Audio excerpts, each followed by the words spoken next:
Bonsoir à tous et à toutes. C'est un plaisir pour moi de m'entretenir avec vous ce soir sur un thème bien précis. Ce thème est bien évidemment la géopolitique. Vous savez, beaucoup de personnes se posent la question de savoir ce que c'est que la géopolitique. Parce qu'ils entendent ça dans les journaux, dans les télévisions, mais ils n'arrivent pas à comprendre ce que ça signifie sans son explication.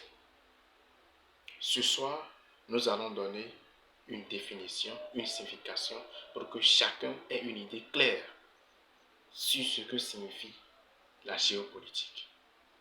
D'abord, soulignons que la géopolitique a un mot composé.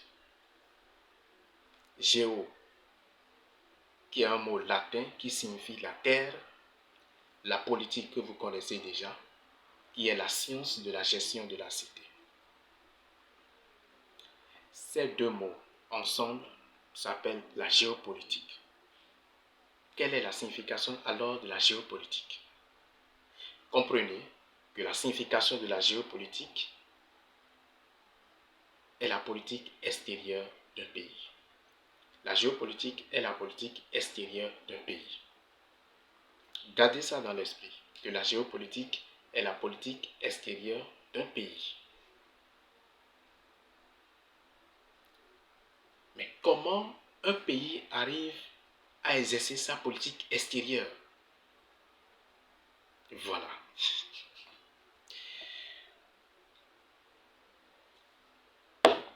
Vous m'excusez, c'est pour me désaltérer. Voilà. Tous les pays du monde ont un ministère des Affaires étrangères. Ces ministères des Affaires étrangères ont sous leur tutelle des ambassades. Vous allez constater que les présidents nomment souvent des ambassadeurs à des postes de responsabilité, à des postes dans des ambassades. Voilà. C'est pour représenter valablement les pays dans les pays étrangers. Et pour exercer la politique extérieure prédéfinie par le gouvernement. C'est ça. Maintenant, comment ils arrivent à mettre en exécution les politiques extérieures des pays ou du pays à qui un ambassadeur appartient?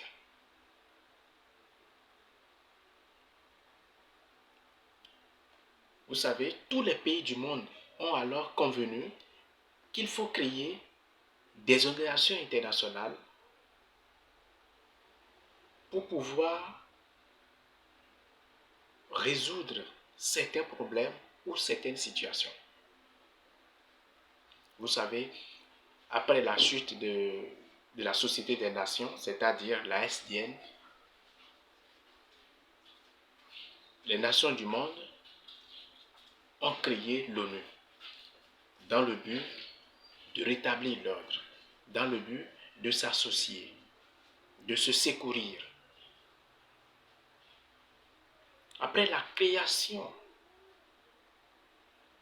des Nations Unies, de l'Organisation des Nations Unies,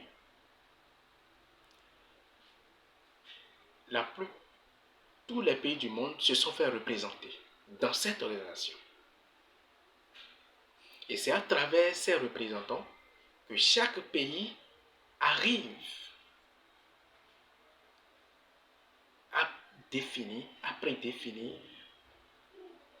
à mettre en exécution la politique de son gouvernement.